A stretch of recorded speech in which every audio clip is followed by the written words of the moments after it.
అందరికీ నమస్తే అండి. వెండర్ యాప్లోని రిపోర్ట్స్ సెక్షన్ గురించి అండ్ ఫీడ్బ్యాక్ సెక్షన్ గురించి చూద్దాం. ఫస్ట్ రిపోర్ట్ సెక్షన్ ఓపెన్ చేయగానే కంప్లీటెడ్ ఆర్డర్స్ ఉంటాయి. ఇందులో కంప్లీట్ అయిన ఆర్డర్స్ విత్ ఆర్డర్ ఐడితో ఉంటాయి. వన్స్ ఆర్డర్ ఐడి క్లిక్ చేస్తే ఆ ఆర్డర్ ఐడికి సంబంధించిన details like customer name, rider details and restaurant వాళ్ళు ఎంత అమౌంట్ ఎర్న్ చేశారో చూడొచ్చు.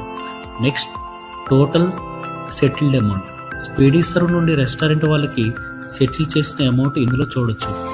Next total unsettled amount, user దగ్గర నుండి అమౌంట్ కలెక్ట్ చేసుకున్నాం కానీ పర్టికులర్ రెస్టారెంట్ వాళ్ళకి ఇంకా సెటిల్ చేయని అమౌంట్ ఇందులో చూడొచ్చు. నెక్స్ట్ మోస్ట్ సోల్డ్ ఐటమ్స్ అన్ని ఇందులో చూడొచ్చు. లాస్ట్ స్క్రీన్ వచ్చేసి మోస్ట్ అన్సోల్డ్ ఐటమ్స్ అన్ని ఇందులో చూడొచ్చు. And next section feedback section. ఇందులో ఏదైనా పర్టికులర్ రెస్టారెంట్ నుండి ఫుడ్ ఆర్డర్ పెట్టుకున్నప్పుడు ఆ యూజర్ ఫుడ్ టేస్ట్ గురించి కానీ రెస్టారెంట్ మేకింగ్ గురించి కానీ తన యొక్క ఫీడ్బ్యాక్ని అందించవచ్చు. సో ఇవి ఈ రెండు sections, reports and feedback section గురించి.